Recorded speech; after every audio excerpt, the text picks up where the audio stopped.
আমি অনেক সময় খেয়াল করে দেখেছি একই জিনিস আমরা বারবার দেখি। মানে ধরুন একটা মুভি খুব ভালো লেগেছে, সেটা আমরা অনেকবার দেখি। বা একটা বই পড়ে খুব ভালো লেগেছে, বইটা বারবার পড়ি। কেন বলুন তো? আমরা তো সবটাই জানি।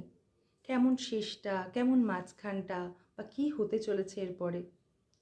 আমার মনে হয় মাঝে মাঝে না আমাদের ওই অ্যাংজাইটিটা ভালো লাগে না। মাঝে মাঝে আমরা একটা কমফর্ট খোঁজার চেষ্টা করি, শান্তি খোঁজার চেষ্টা করি। তাই জন্য সেই জানা ঘটনাগুলোই আমরা তাড়িয়ে তাড়িয়ে উপভোগ করি।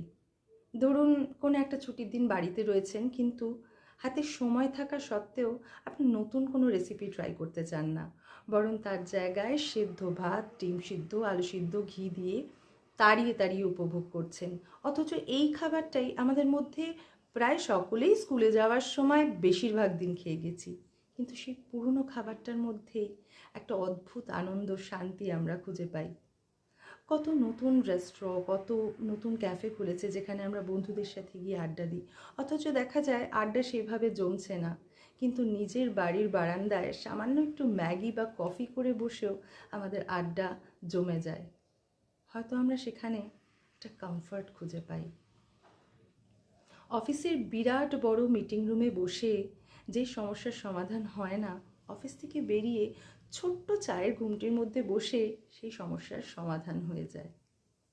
ফোনে 1 ঘন্টা কথা বলার পরেও যে সমস্যার সমাধান হয় না, সামনাসামনি দাঁড়িয়ে খানিক কথা বলার পরেই সেই সমস্যা মিটে যায়। আসলে আমার মনে হয় কিছু কিছু সময় না আমরা খুব কমফোর্টেবল থাকি। কোনো আলাদা করে কোনো ফর্মালিটি করতে হয় না আমাদের। তখন আমরা সবাই নিজেদের মতন থাকি। আর যখন আমরা নিজেদের মতন থাকতে পারি, সেটাই হয় আমাদের বেস্ট ভার্সন।